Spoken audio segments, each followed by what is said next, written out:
Twitter ज़रिए चई सघे थो त बुनियादी हक़ मुअत्तल थियनि था।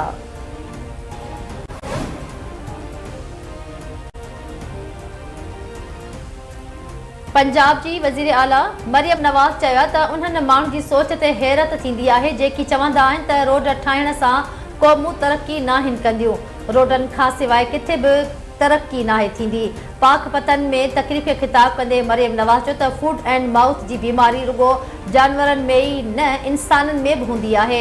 असां रुगो जानवरनि जी बीमारियुनि जो इलाज न कंदासीं पर जेकी सियासी पार्टियूं आहिनि उन्हनि जी बीमारियुनि जो बि इलाज कंदासीं।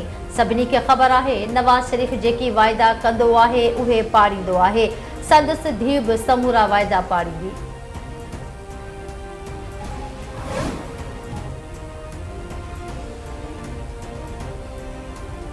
क़ौमी असेंबली में मुख़ालिफ़ धुर जे अॻवान उमर अयूब चयो आहे त जेकॾहिं हुकूमत खे वाक़ई इख़्तियार आहे त PTI बानीअ सां मुलाक़ात जो बंदोबस्तु करे। ॻाल्हियुनि लाइ संदनि 3 मुतालबा आहिनि। 9 मई 26 नवंबर ते अदालती कमीशन जोड़ण ऐं कारकुननि जी आज़ादी शामिल आहिनि। हुकूमत पंहिंजी ॻाल्हि तां पोइ ते हटी रही आहे।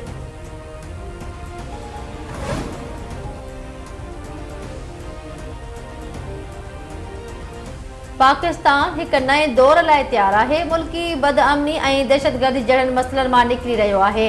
पाकिस्तान जी अधु आबादी औरतुनि ते ॿधल आहे। चैलेंजिस खे मुंहुं ॾियण लाइ इस्लामी मुल्कनि में सहकार ज़रूरी आहे। तालीम वारे वफ़ाक़ी वज़ीर ख़ालिद मक़बूल सिद्दीकी जी इस्लामाबाद में प्रेस कॉन्फ्रेंस चयाईं इस्लामाबाद में औरतुनि जी तालीम सां लाॻापियल आलमी कॉन्फ्रेंस थी रही आहे। 3 ॾींहनि वारी कॉन्फ्रेंस में 47 मुल्कनि जे 150 महिमाननि खे दावत ॾिनी वेंदी। आलमी कॉन्फ्रेंस में 4 सूबनि जा तालीम वारा वज़ीर बि शिरकत कंदा। तालीम जे शोबे खे हथी वठाइण लाइ घणो कुझु करणो पवंदो।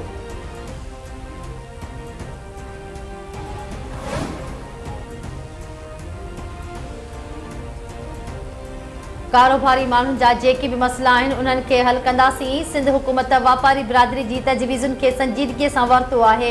सदर आसिफ अली ज़रदारी बि वापारी बिरादरी खे वॾी अहमियत ॾींदो आहे। बिलावल भुट्टो ज़रदारी सां वापारियुनि ऐं सनअतकारनि जी मुलाक़ात कराईंदुसि। सिंध हुकूमत जो समूरो ध्यानु नयूं सनअतूं लॻाइण ते आहे। 75% वापारी मुल्क खे हलाए रहिया आहिनि। सिंध जो सीनियर सूबाई वज़ीर शहजिल इनाम मेमण जो काटी में तकरीब खे ख़िताब चवे थो कराची में अमन अमान जी सूरत हाल बहितर आहे। शहरी हाणे हड़तालनि भञडा ऐं भत्ताखोरनि खां पाक थी वियो आहे। जल्द रोडनि ते डबल डेकर्स बसूं हलंदियूं। बिना रजिस्ट्रेशन जी गाॾी खे रोडनि ते न आंदो वञे। गाॾियुनि जी फिटनेस चेकिंग सख़्ती सां कई वेंदी।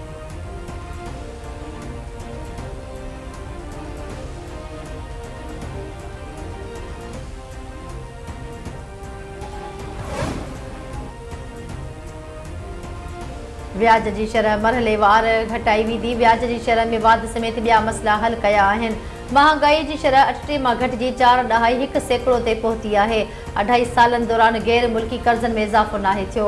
स्टेट बैंक जे गवर्नर जमील अहमद जो तकरीब खे ख़िताब चवे थो नाणे जे ज़ख़ीरनि में वाध थी रही आहे। कारोबारी तबिको एक्सपोर्ट्स ते वधीक ध्यानु ॾे। करंट अकाउंट हिन वक़्तु बहितरीन पोज़ीशन में आहे।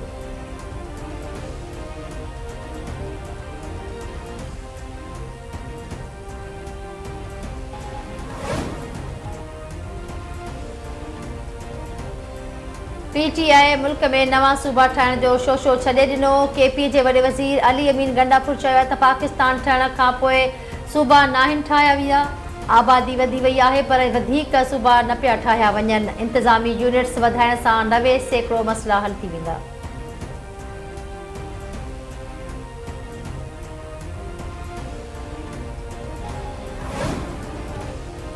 वफ़ाक़ी घरू वज़ीर मोहसिन नक़वी सां अमेरिकी सफ़ीर डोनाल्ड ब्लूम जी अलविदाई मुलाक़ात। गॾियल दिलचस्पी वारनि मामलनि ऐं पाक अमेरिका लाॻापनि जे हवाले सां ॻाल्हियूं। अमेरिकी सफ़ीर जी पाकिस्तान में थियल दहशतगर्दी जे वाक़े जी मज़म्मत। घरू वज़ीर मोहसिन नक़वी जो चवणु आहे त दहशतगर्दी आलमी मसइलो आहे। आलमी बिरादरी खे दहशतगर्दी जे ख़ात्मे लाइ हिकमत अमली जोड़णी पवंदी।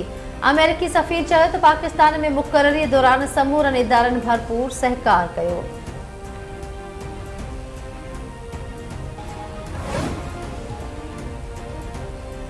PTI सेनेटर सैफुल्ला अबड़ो जी नाअहली लाइ दाख़िल रेफरेंस ख़ारिज। इलेक्शन कमीशन नाअहली लाइ दाख़िल दरख़्वास्त महफ़ूज़ कयल फ़ैसिलो ॿुधाए छॾियो। इलेक्शन कमीशन मूजिबि सैफुल्ला अबड़ो टेक्नोक्रेट जी अहलियत ते पूरो लहे थो।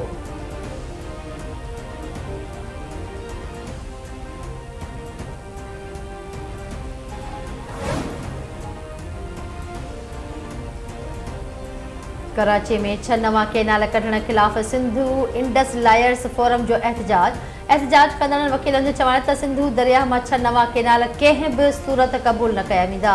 वधीक नवा केनाल कढण सां सिंध जूं ज़रई ज़मीनूं बंजर बणिजी वेंदियूं।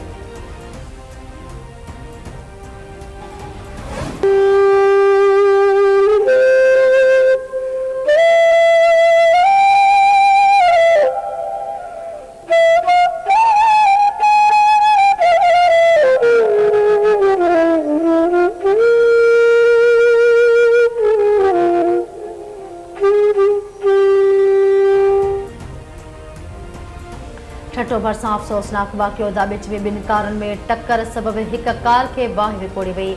हिक औरत समेत 3 ॼणा फोत, 3 ज़ख़्मी थी पिया। रेस्क्यू टीमूं वाक़िए वारनि हंधि पहुची वयूं।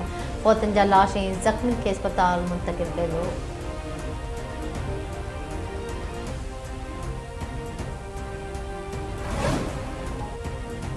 ठुल में मामूली ॻाल्हि तां नूनारी बिरादरी जे 2 धुरनि में झेड़ो, 10 ॼणा ज़ख़्मी। लठूं ऐं कुहाड़ियूं लॻण सबबि 2 धुरनि जा औरतुनि समेत 10 ॼणा ज़ख़्मी थी पिया, अस्पताल मुंतक़िल।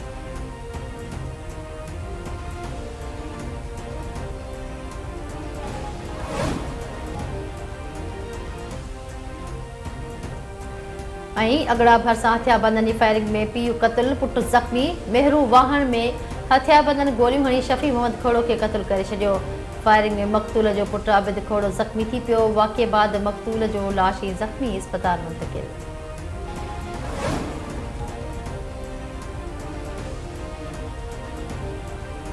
ऐं पंजाबी फिल्मुनि जे नाले वारे अदाकार सुल्तान राही खे मदाहनि खां विछड़े 29 वरह विहामी विया। सुल्तान राही ऐं मुस्तफ़ा कुरैशीअ जी जोड़ी पाकिस्तानी फिल्मी दुनिया में मक़बूल जोड़ी बणी। संदन film Maula Jatt box office ते कामयाबी जा रिकॉर्ड क़ाइमु कया। सुल्तान राही पहिरियों पाकिस्तानी आहे जंहिंजो नालो Guinness book of world record में मौजूदु आहे।